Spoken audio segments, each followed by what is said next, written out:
discussions, wherever. Ladies and gentlemen, I guess it's about time for an open discussion at this time. Rather than have it wide open, so we go rambling on and cut this time short, and rather than hog it up, I'd like you to understand this one thing. You are here to learn about a subject. Make your questions short and effective, and we'll try to answer it short and effective, whatever you want. Also, I would like to have Mr. Ken come up. Would you please, Mr. Ken? I was wondering if anyone would comment on the Akua Noho class. If any of you would comment on the Akua Noho class. The Akua Noho is an entity that possesses the person, and usually it's of a higher level than just a plain entity. That's what it is. I think that Rubelet Johnson brought out.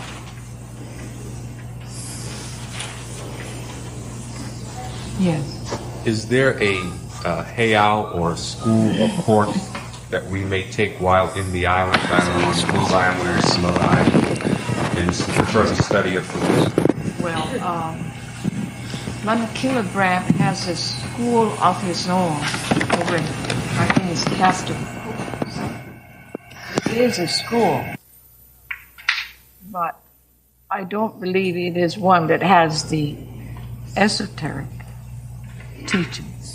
But at least he's trying. He's got the pupils planting tarot and going through learning and building up. But I don't know any more than that unless Mr. Ken knows more. But Lanakila Brandt? Yes, sir. We expected Lanakila Brandt to be here today.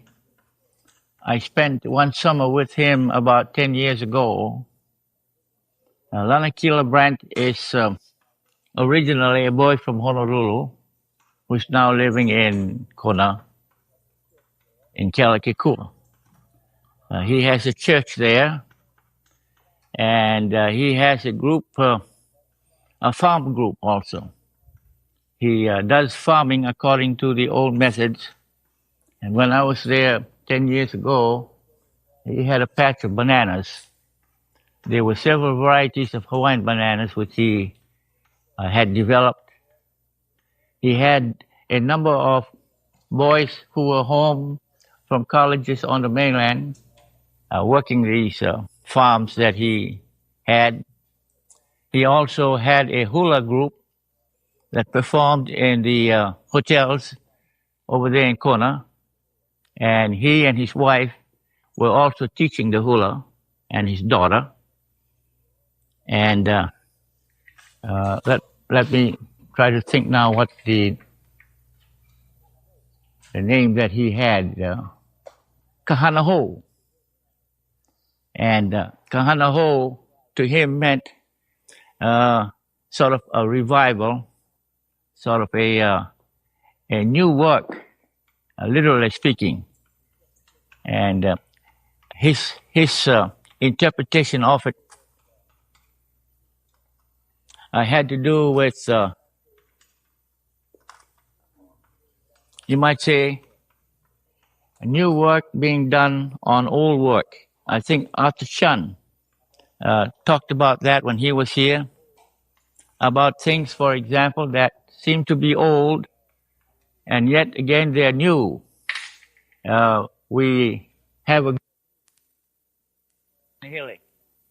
who referred to a sort of a Renaissance. And his idea of the Renaissance was a new beginning of the old culture. Of course, it's very difficult nowadays to go into that because any new beginning of anything old will probably have an accumulation of many things that had come in between what we considered old and what we consider new. And Lanakila Brandt also teaches or taught, at least 10 years ago, he was teaching the Hawaiian language as well. He had a few students, and many of the young people who came from the mainland would register in his classes. He has a church there, a building. It just stands on one side of the road at Kelikikua near Captain Cook. And he used to drive an automobile that once belonged to the army. And with this, he would go around and gather his congregation. But I think that the most important work that he was interested in at the time was to bring about a revival of things Hawaiian. He worked with a group of men who were then working down at Ho'onaunau. That was before Ho'onaunau became a national monument, which is now, I understand, under the Rangers at the volcano or the Hawaii National Park, yes. That was before the so-called City of Refuge was under the National Park. And his wife is a university graduate.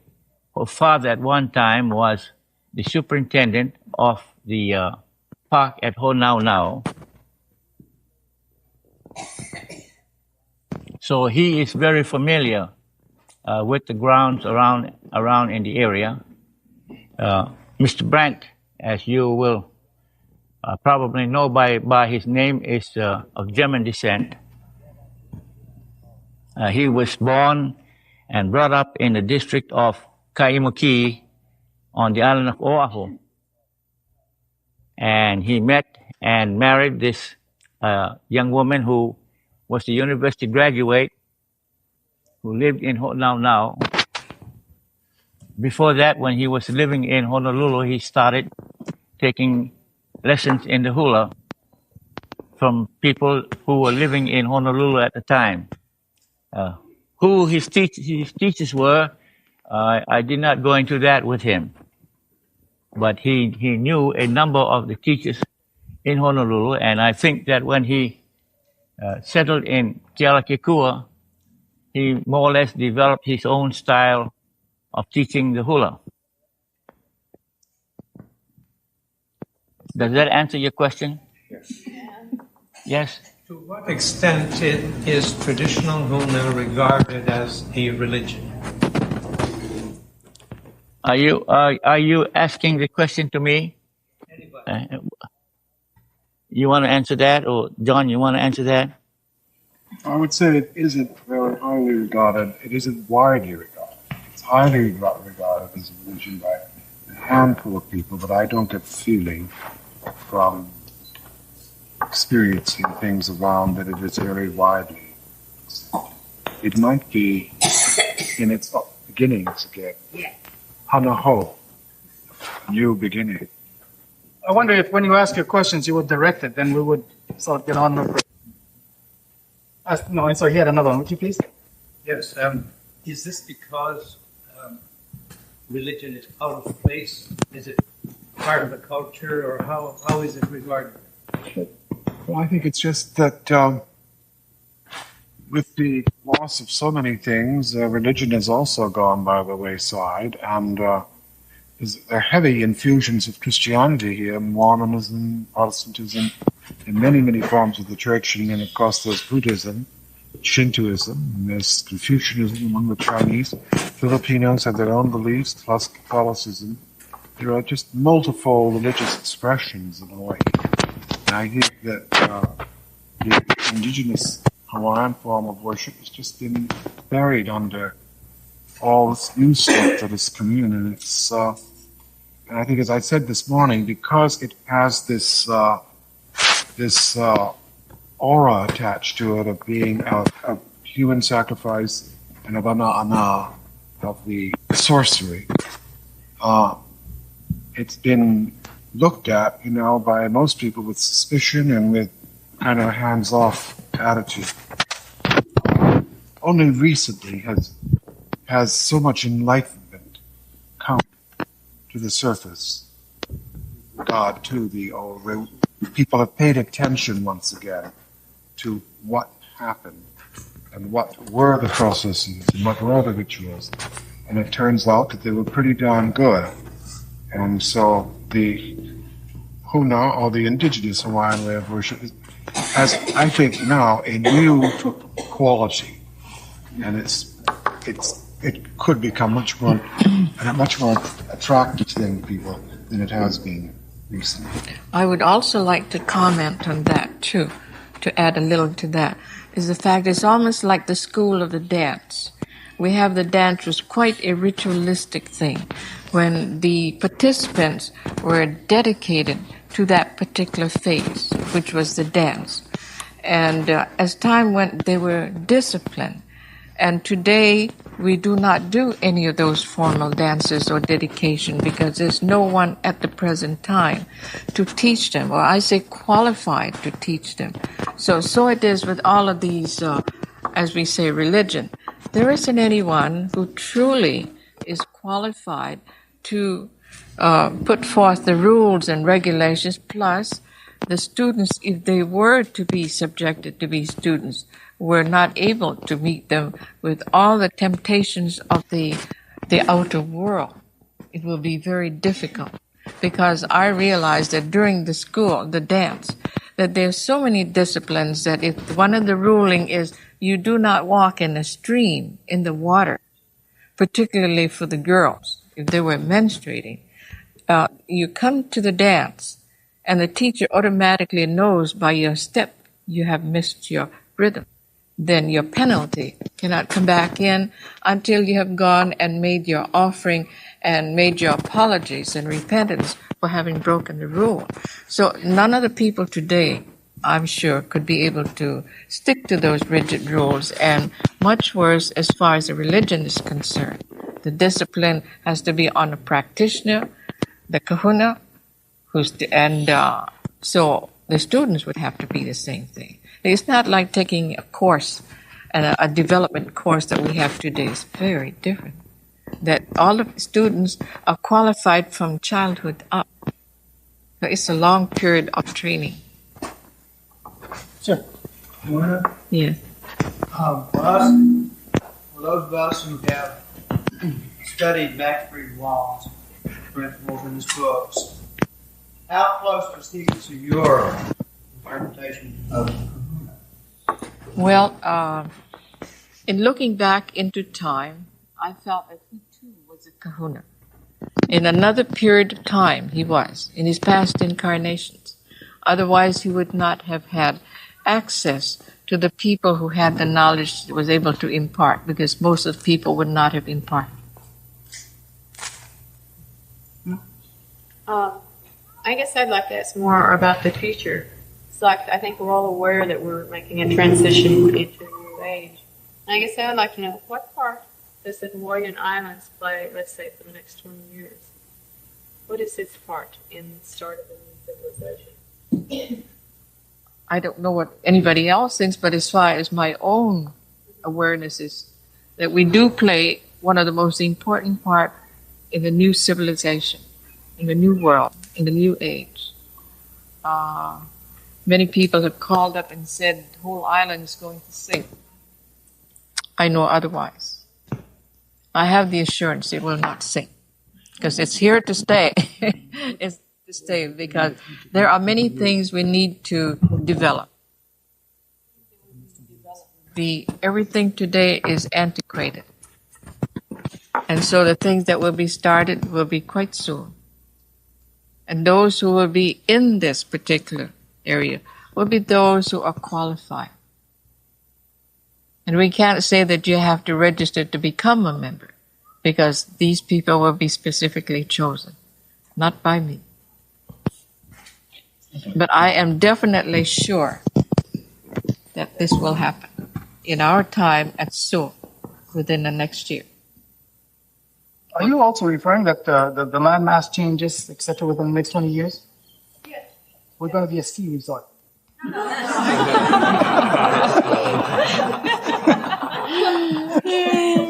Well, I'm sorry. I'd like to comment on that. I think of Hawaii as a very special place. I do. A very special place for reasons historic, for reasons that are less historic, for things that have happened in the less distant past.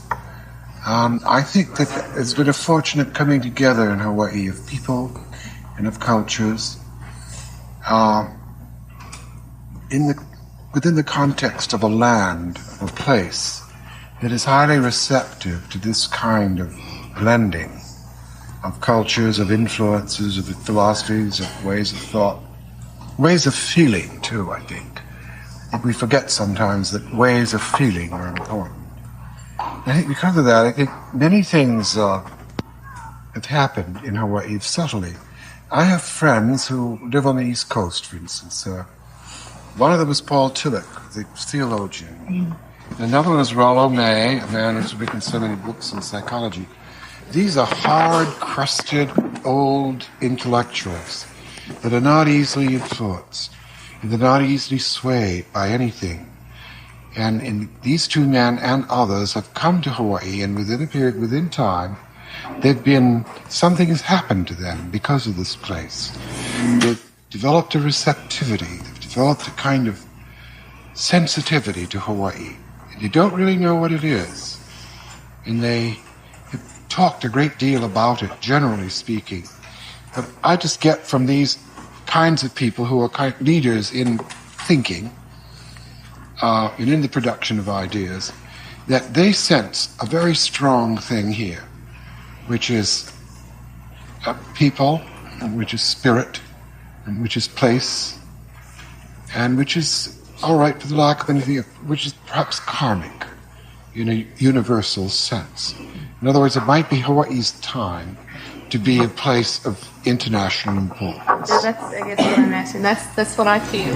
That it is the international place for new civilization. I was just curious. Thank you. Question? Ma'am? I spoke to Mr. Ken previously concerning modern law on the kahuna. I wonder perhaps others have asked about that. He spoke to you recently about modern law in the kahuna. Perhaps others have been asking you about it. Modern law. Modern law as it applies to kahuna. In other words, is kahuna outlawed? That's right. Oh, yes, I understand now. At one time, there were 4 forms of kahuna that were outlawed in Hawaii. That is of the old vintage. But I think 2 or 3 legislatures ago, a senator introduced or developed a new criminal code. And by this code, these 4 forms of what was called kahunaism are now free. People may practice them because, and I think too, it was brought up in Congress, was it, by the Hawaii delegates there? Yes. That kahunaism, so-called, is a part of the old religion of the Hawaiians, just as much as the Indians had their own religion.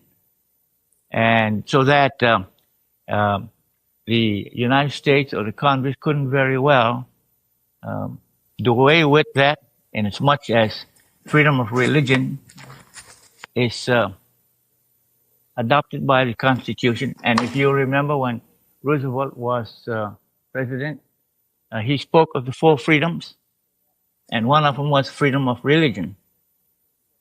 So that I know of one person in Honolulu who advertises in Fate magazine that he is practicing kahuna.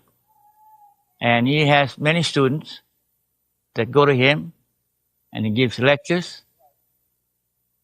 And it's interesting to note that his wife teaches at Kamehameha schools, and she is in charge of a group of people there who travel around the islands teaching Hawaiian culture. And his wife last year took a group of dancers all the way to Vienna, to a festival there, to perform in the world's classical, shall I say, art center. And so far as I know, this man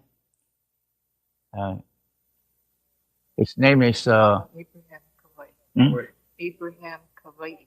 Yes, he calls himself. That is he goes by the name of Canberra, which was the name of his Makua Hanai. That is his the people who brought him up. But the name of his original parents was Kauai.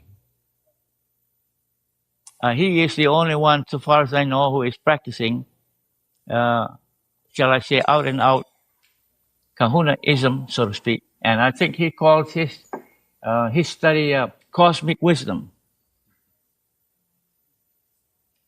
I'm talking about the religion as far as the law is concerned. I would like to say that I was part of the committee that was called in, and I participated with the Navy in submitting my report with Reverend Akaka and some of the others to Congress to make it a law. So I was one of the original, and so when the new officer came in to be this year, we met to meet the new head of the Pacific Fleet, and he was quite happy about knowing a little bit more about Hawaiiana. And I think we will eventually do a program because they are quite concerned about the attitude of the local people towards service personnel. And so there were different opinions brought up. Some of the people that were present felt it should be brought up to the attention of the students at the Kamehameha School. It is a private school. I felt it should be brought to the attention of the outskirts, like Waianae and Nanakuli, where they sorely need this type of awareness to make it known. And so I just wanted to make a comment on that. I attend a church group, and Christianity is frequently interpreted as Huna. Now, is there any such group in Hawaii? No, not as far as I know. Questions. Any hot ones? Nuts and bolts questions. Don't be ashamed. Sir. What is the relationship between Huna and Zen? What is the relationship between Huna and Zen? Huna and Zen. Zen. Well, Zen, as you know, is a development from Buddhism. Bodhidharma, who was the last one who had given the honor of perpetuating Buddhism in India, left India, sort of dismayed in about 520 AD, and then went to China. When he left India, he did not name any person to take over from him. So now Buddhism is, I am told, not prevalent in India anymore. We must understand, for example, that there are at least two basic forms of Buddhism, out of which Zen developed. The Hinayana or Theravada, which was the form of Buddhism that was formulated by Siddhartha Gautama, and Siddhartha Gautama was the 147th Buddha. There were 146 Buddhas before him. The Buddha means the enlightened one. Now, when Bodhidharma went to China, the Chinese called his study Chan. And then when it was developed into Japan, it became Zen. And I think there are three basic forms of Zen. I don't recall their native their native Japanese names right now, but the most outstanding Zen Buddhist for quite a while was Dr. Suzuki, Daisetsu Suzuki. And his definition of Zen Buddhism is that it is not a religion, it is not a philosophy. but it is a discipline. And Zen is the Japanese form of Chan in China.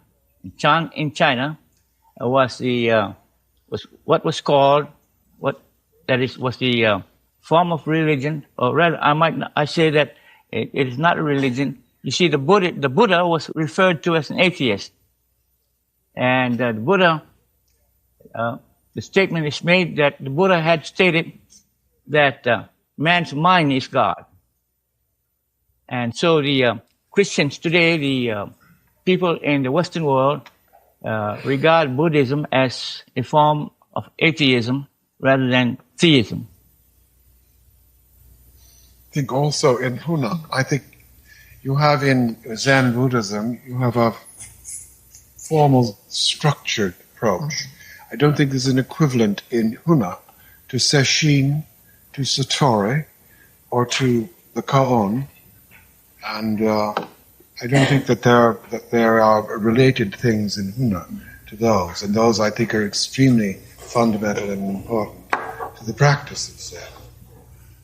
I might also add that Zen concentrates on meditation, and Huna, as we know it, also concentrates on meditation. In fact, it is one of the way to enlightenment so far as Huna is concerned. It's meditation, and by meditation, it's meant a gathering of many ideas, and then focusing on one, which the Hawaiians, which would be equivalent to concentration before the solution is developed. Isn't there a tree? The original tree. The original tree, I suppose, yes. Well, no. The original tree that Buddha sat under and received his enlightenment, is that sprig not in Honolulu also, in the Fossa Botanical Garden? Well, yes, the Bodhi tree you're talking about? Yes. Yes. Well, I understand there is a tree also at the East-West Center. But the original tree, the sprig came from Malaysia, etc., and sent down here to Fossa Botanical Garden. It is. It is in the Foster Garden? Yes. Yes. It's very large.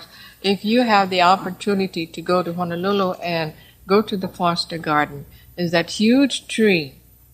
It has almost like a heart-shaped leaf, very large, and a portion of the original tree under which Gautama had sat under and became enlightened was brought across the horn. And I don't know, it took a long, long time, wrapped up, so, and it got here and it was planted. So that's a tree, that Bodhi, the branch of the tree that the Buddha sat under to be enlightened. I would like We to... have a how-to question. How to? Nuts and bolts. Nuts and bolts. I would like to know how to energize yourself after you have lost your energy when you're working on a person.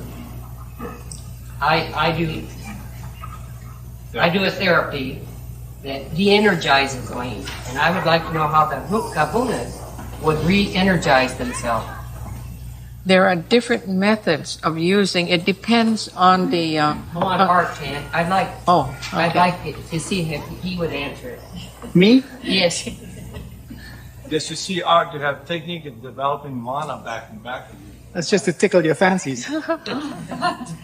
I have a way, which is only my own system. It works for me. Maybe it may not work for you, and then again it might. Let me begin a little discussion first of all, and I'd like to go down and just get 3 or 4. How do you do it?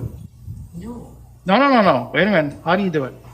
Well, I do breathing. Okay. And I go to my higher self and ask for the shower. But you never went through the lower self. No. Yes. I don't believe it's me, so I feel more energized by the time I'm finished caring for the patient than when I ever started. I feel more energetic at 10 o'clock at night than I did at 7 o'clock at night. And I always close with a prayer and a deep breathing. Beautiful. How about you, Zen? Do you have a lower self that you have an image of that you work with to give you energy? No, I go inside. I too get energized. I gain more strength the more people I see. You go into an inner person, an inner self? Well, I transcend. I meditate. Okay. Ma'am. I pull up energy from Mother Earth way down the center, and I visualize red and yellow down there, and I pull down the higher frequencies from above. Anybody else would like to share before I come in? Please. Protection through prayer to block out all the negativity that's in the atmosphere. It's a prayer of self-protection. Everybody has a technique. And like everybody else in this modern world, to get in with the lower self, we're actually talking about the subconscious mind. Whether we know it or not, the older primitive one couldn't invent the word subconscious. Instead, I think they invented a person. And when you talk about the lower self, most of you have an image of a lower self person. Most of you do, not all of you. And if you're going to do that, you, the mind, are creating something within. It could be a person, it could be a thing, it could be anything else. I have an animal. I have an animal that has the traits of an amoeba. I have a devastating animal, so no other lower self can conquer my animal. My animal can amoebanize itself over 1,000 people or 1,000 animals, all equal in power. One would stay with me and I could send all 999 out to do its work. To get my animals to pay attention to me, I take away from it its normal practice like breathing, blinking, anything that I forget. I take it over completely and I get its complete attention. This I do through meditation. If I'm weak, if I need immediate strength, I've already stored it up. Any excess goes up to the Amakor or the Poi Amakor. This is my version and it gives me power. When I need immediate strength, I just reach down into the excess where I have a little storage room. And all this again, it comes from the mind. I reach down and I have the strength of 1,000 tigers. That's my answer. Sir? I guess nuts and bolts or maybe expectations. How do we develop the ability to diagnose through being able to see blockages, or how do we develop the ability to heal, whether it's bones or anything of that sort? In my case, as far as the animal is concerned, my animal has many different characters that I give it. It is not only an animal that is devastating, it is an animal of pure love. For me to heal my son, should he be hurt right now, I would always leave one with me and send the other one out through an octocord to my son to guard his. And he does it in this way. That animal purrs against him. Against the wound, it licks the wound. My cord goes through this animal to my child. And while he's doing that, I am breathing very hard. And I take away consciously the breath that the animal is supposed to do. And I control it and I guide it. And it works. Ma'am. Now can we have Morrnah's interpretation of it? All right, that was my interpretation. Another viewpoint, underline that, that's a viewpoint. Morrnah? They want another interpretation of how you do energize so you can do work on other people without being depleted. What do you do when you get depleted? I do nothing. I do nothing because my supplies is ever present. When I feel the the energy lowering, it automatically fills up. So I have no control over that. It has a barometer. There is a barometer that I pay no attention to. So it takes care of itself. It's automatic. It's under automatic control. Yeah. I think more specifically, to you, what I'm looking for is kind of like what I call the hook. What I find a lot of psychic energy, and I find in my work that whatever I'm doing is getting results. But I most of the people, for instance, here have a specific specialty in way that they do what they do. I seem to feel it all around me, but I don't. It hasn't been unfolded to me as to what my hook is, or what my style is, or what my method is, whether it's water, or laying on hands, or thought. You do a lot of meditation, don't you? Yeah. And the word you just said, hook, you're still looking on the outside. You haven't as yet stopped and truly gone into deep meditation. Because if you had gone into deep meditation, there would be a no thing. There would be nothing. You'd be in the void. And in that void, whatever it is your answer. But you have not listened to that inner voice. And I think you will if you stop paying attention to the outside, stop trying to achieve something, stop trying to anticipate. Just be. And I say, be still and know that I am God. And I think that's your answer. In looking for the hook, you're chasing the rainbow. Stop chasing the rainbow. Walk away from it. The hook will find you. Yeah. Nuts and bolts. I have a friend here who has a very severe case of ingrown toenails. And would you tell or show us how that can specifically be removed or healed? So, severe case of it has been severe to the point that years ago, she went to a doctor and had them operated on and had part of the toenail cut out. And it did not produce the desired effect, and the toenail grew back as it was. Can you show us how to do this? Maybe it's the improper shoes that he's wearing. Number one. No? I don't mean to ask how did it happen. I mean to ask how can you cure it?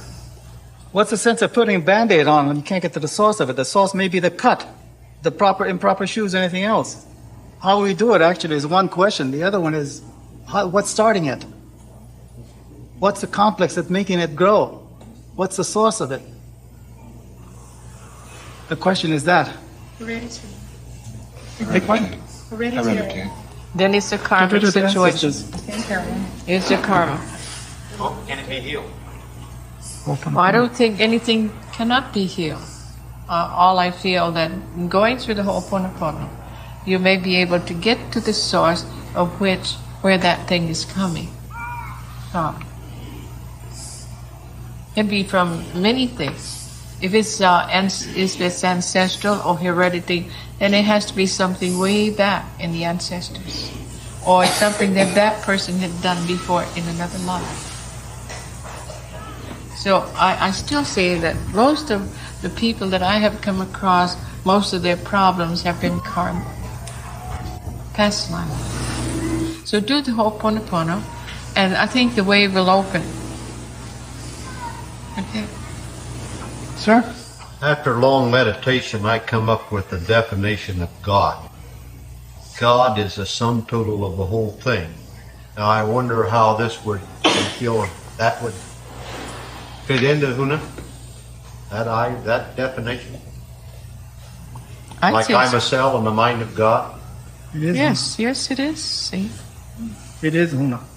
It's a matter of using symbology, how psychics interpret symbols as we interpret God. It is Huna. To communicate is to transfer thought, not only to outside, but to within. Well, I feel so many times a religion, like minister, he's up preaching and he's preaching, you ask him, well, what's God? You got no definition. And I feel that I have a definition. I can.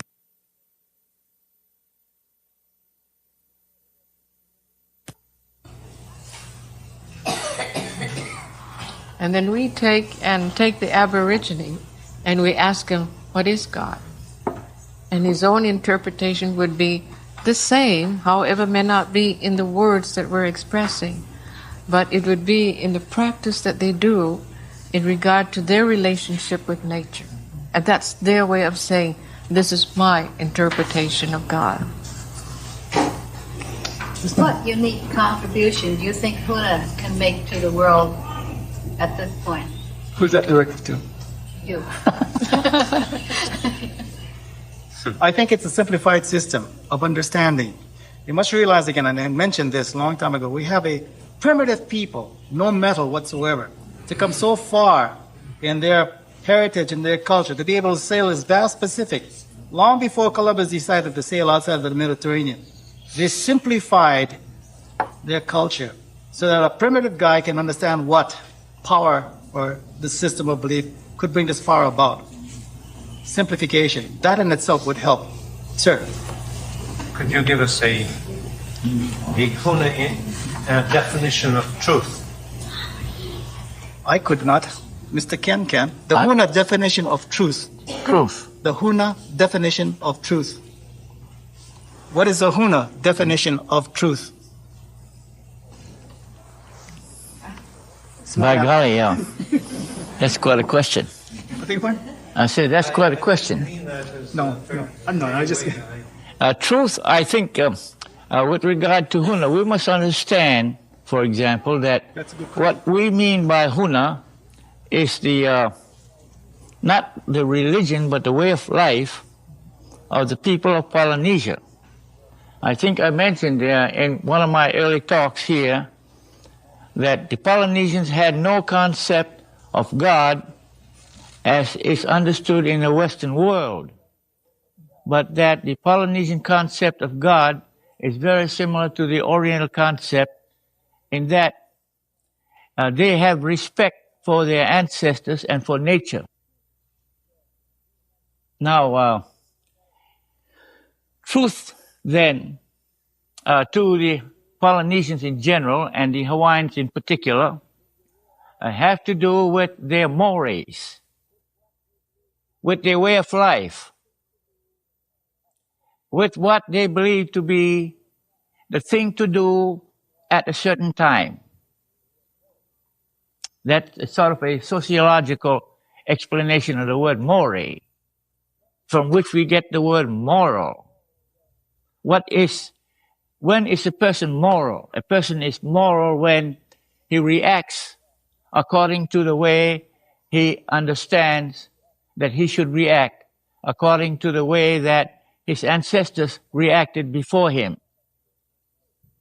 Now, actually, there is no such thing as truth. There is no such thing as faith, because when we establish dogmatically a definition for those terms, then we become dogmatic. We don't grow. Truth changes with the times. Truth, I think, for example, has to do with scientific development. What is truth today may not be truth tomorrow. As man learns, man discards what he has learned before, and he develops something else. When an astronomer, for example, develops finds a new planet, for a time, it's truth. But then, when another planet is discovered, the truth of the first discovery of the first planet is, shall I say, is progressively enlightened, so that it is no longer truth in that sense of the word. I think that there is no such thing as a permanent truth, so far as the Huna concept is concerned, inasmuch as the Huna, like most of the Oriental concepts, have to do with their ancestors and with nature, and not so much with a belief in a permanent God, so that one's belief becomes dogmatic, becomes indoctrinated, and when one gets into that position, one does not grow. The world changes, and we change, and we attain new thoughts, new faiths, and new truths as we progress into the future. So then it is very interesting also with regard to, again, coming back to the word Huna that we are discussing today, that Huna means on one hand something that is hidden from us. But then when we become, shall I say, enlightened, when we see what we were looking for, then Huna becomes no longer something that's hidden, but something that's revealed. It's just like when you take the New Testament, it begins with the four Gospels. They are the views of these various men who believed in their ideas of truth. And then at the end we have revelation. Revelation then becomes something that what these men expounded is brought to the head after many centuries, and it becomes, like I say, revealed unto them. It's no longer hidden. So that, as I have indicated, with those old Hawaiians that I talked to, that huna, first of all, means something that's hidden from you, and then when that thing is revealed unto you, it becomes revelation. So that huna can mean hidden as well as revelation. And then another concept would be that so far as huna is concerned, it has to do with the, gosh, I brought a book here. I don't know whether it's up there. That has to do with the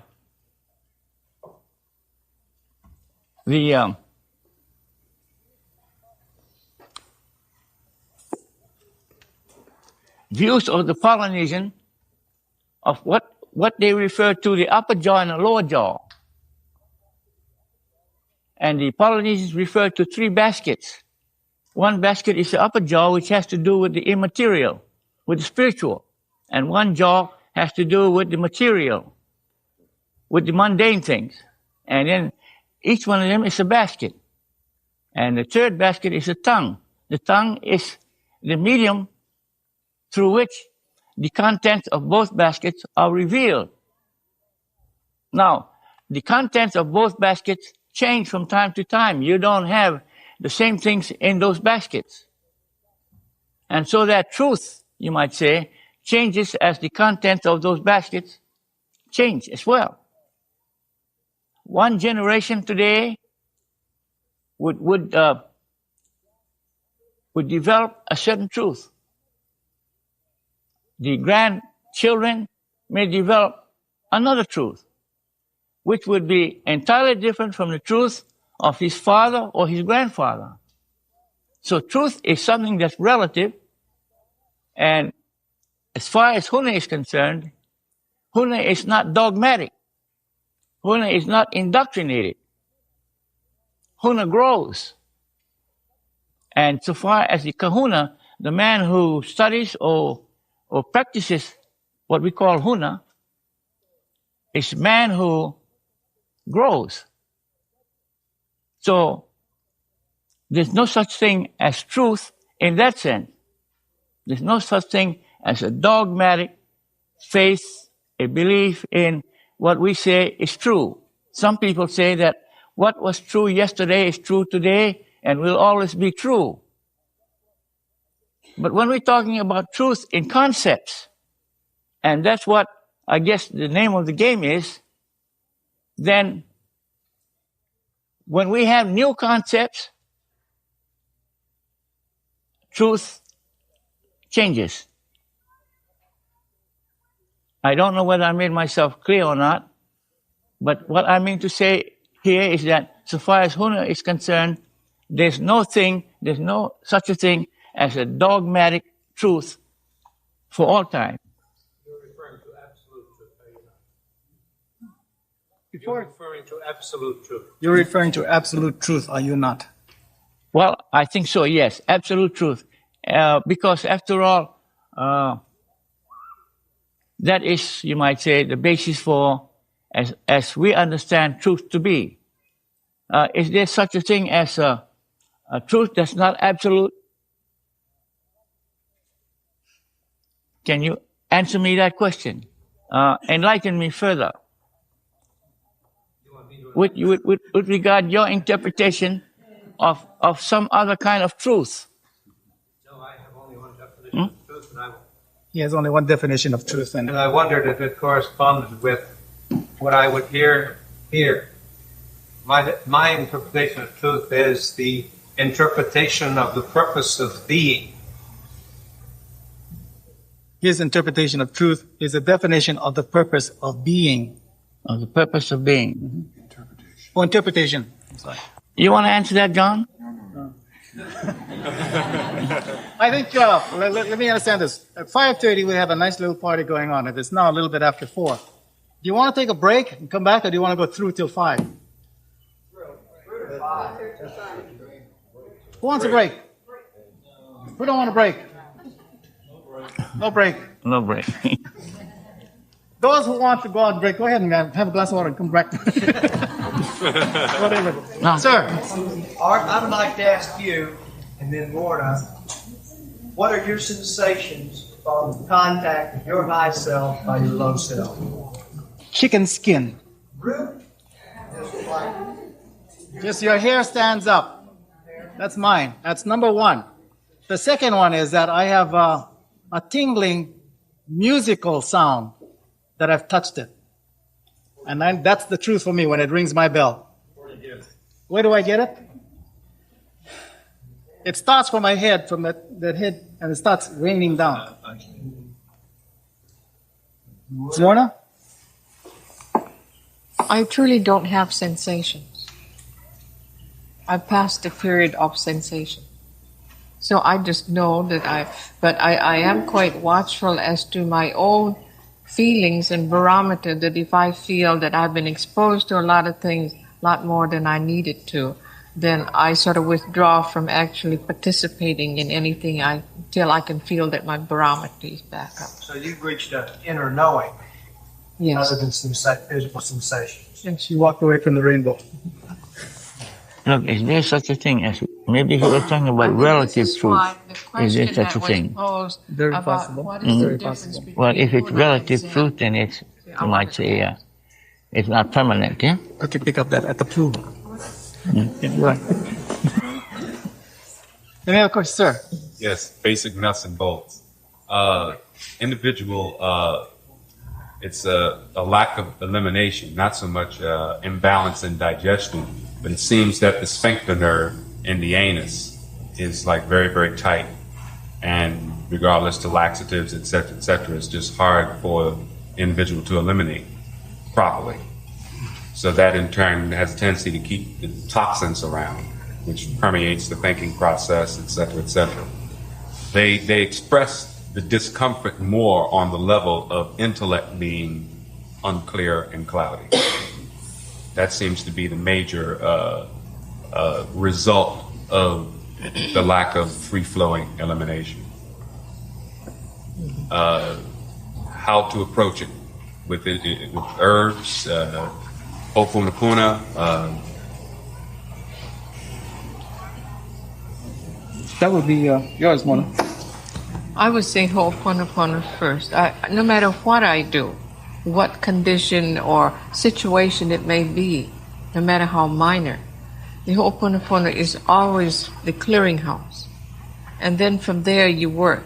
And of course, I always like to take a case history of the patient to know exactly what their backgrounds are, because the majority of people in this particular case is the stress that has been brought upon them from a long period of time, emotional stress, then dietary.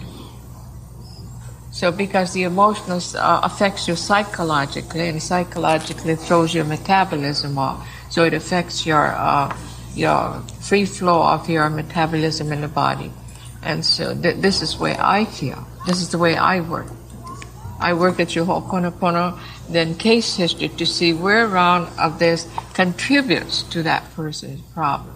Many of it is the environment he's in, business environment, the people he works with, or marital life, or probably family responsibilities, or whatever it may be, lack of money, or lack of too much money that you're not able to control. So there's so many things that contribute to a case. There is no easy way of finding a solution. I mean, as far as I'm concerned. I always like to be really careful and thorough in trying to take an analysis of the person as far as cases are concerned. Because each case is an individual case, and I do not feel that you take this case, you can cure everybody else of somewhat similar cases. It is an individual one. Could I sort of describe yours as maybe a person like going through stress in like my first time going to football and meeting these guys for the first time, I get all knotted up. Yeah. Okay, now the problem after that is once I make contact, it's finished. But the person you're describing seems to carry that anxiety home and it doesn't let go. Yeah. And that begins a problem. Meditate.